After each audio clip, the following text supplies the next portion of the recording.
Hey folks, thanks for joining me today. I kind of want to talk about something new I have started.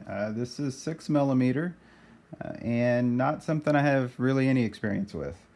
I was searching the internet for a while, trying to decide what I wanted to do, and where did I want to get my buildings, or did I want to make them myself. I decided to purchase them. There's a gentleman that I was following on Facebook for quite a while. His name is Ali, and he has a little company, Iliada Game Studio, I believe is how you pronounce it. I'll put a little thing in the comments. That anyway, I've been watching him and started off with laser cutting, and he has since then moved to a 3D printer. I'm kind of excited to see what he does with that. Very prolific in his output. Very nice buildings that he's produced, and so I went ahead and took a chance. And this is what I got. This set is known as the NBset. And initially it's just these 8 models right here is what you get. It was under 20 bucks. In fact, I think I can just show you. Yeah, here is, if this will focus, this is what I've picked up here. Not a bad price, I thought. And when you get them, this is how they come. They come in these little spruces. And this is, I believe, 1.2 millimeter. So pretty thin. It's almost like a cardboard, really. But it is, soft, and it's a little flexible, so you do have to be careful. But it's as once you get it assembled, you can see that's pretty sturdy. I'm putting some pressure on it there. And, at the base there it will if you're not careful, but it's pretty sturdy. And they're pretty simple to put together. In fact, how about let's just do that real quick, and I'll just kind of show you what there is to it, and then I'll give you my final thoughts on it. As you can see here, it's I do recommend, as always, work with a sharp blade. You'll get cleaner cuts. You can tear this material if you're not careful, so a sharp blade solves a lot of problems. And one thing I recommend is once you get your cut, you can kind of sand it just a little bit, or you can cut it with your knife. But go ahead and try to take that bump out. That it's pretty common to get. It'll just fit a little bit better, obviously, when you assemble. But as you can see, it's very simple and quick to take out. The taller buildings will have more pieces attached. Not a lot more, maybe twice as many. So I think I cut off 5, so maybe 8 to 10 little pieces attaching it to the spruce. And I just use a toothpick and Elmer's glue. Different people have different methods. I have done MDF before, and with a few exceptions, this is pretty much what I use, and I get great results when it dries. What I do with these is, I guess I'll show you real quick. So, and this is how you put them together. So it's kind of good if you haven't messed with these before to kind of dry fit them and see how they lock together, what you should expect it to look like when you put it together. Let me get a little closer there. And then you also know what you need to glue versus what you don't need to glue. As you can see, I've done a few of these, so I kind of got it figured out of what I need. And there's really nothing to this. If you've worked with MDF before, you can probably pretty much figure it out. But I always suggest dry fit. Make sure everything goes in there, and make sure you got your cuts good before you actually start assembly. If you're quick, you can, make some minor adjustments. But once it sets, especially as thin as this material is, there's a chance that you would really damage your model if you felt like you needed to try to pull it apart.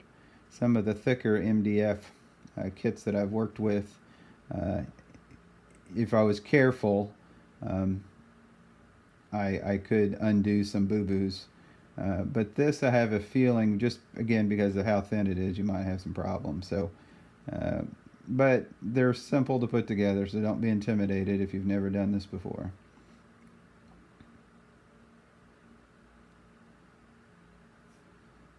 Um, some people might just use the glue and stick it straight on. It'd probably be faster. I don't necessarily have that great a control, but with the toothpick I'm pretty good. So I can do it just like that. And then you're just gonna put them in together.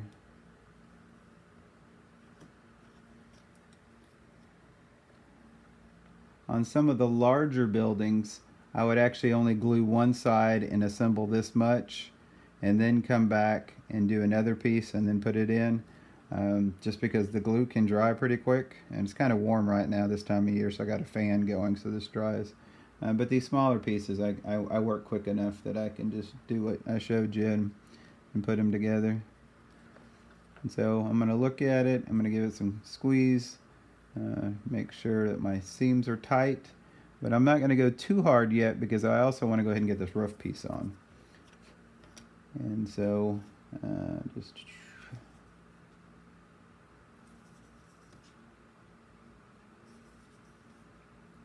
and it's just like the sides, it doesn't take a lot, just a little bit to get it going. You know, if you were really good or had a fine tip on whatever glue you're using, you could probably just go straight on. But this works out for me pretty good. Besides, I'm more likely to get messy, and I don't think I could ever do a project without getting glue on me anyway, so I might as well just handle it like this.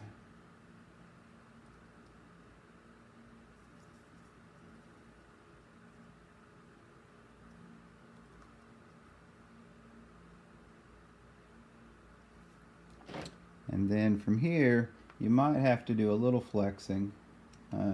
Oops. But this is where the bendability of it is actually a good thing. And once I got it fit on there, I just kind of wipe my excess off now. If we can push it into the seam, it'll hide that seam a little better. I give it another good squeeze. I make sure I'm down on all the corners, and I have a building. All of these buildings in this particular set have a closed door and an open door, and then two sides that are blank. He has a variety of sets. You can see on his website, 6mm, he does some 10mm, he has some 15mm, something else I'm interested in. That's the usual scale that I work in. But I decided to take a chance on this size for my first choice, and I'm going to be honest, I'm pretty happy with these. You know, they are incredibly light, as you would expect, and so I'll need to do something to secure them. I think I might make individual bases for them, but they're pretty sturdy for what they're made out of, and I think they'll paint easy. I think I'm going to just do my airbrush and go from there, and then I'll come back probably with a brush when I get to it. I'm still kind of deciding what kind of setup I'm wanting to do. A couple other pieces I'll show you. I got these little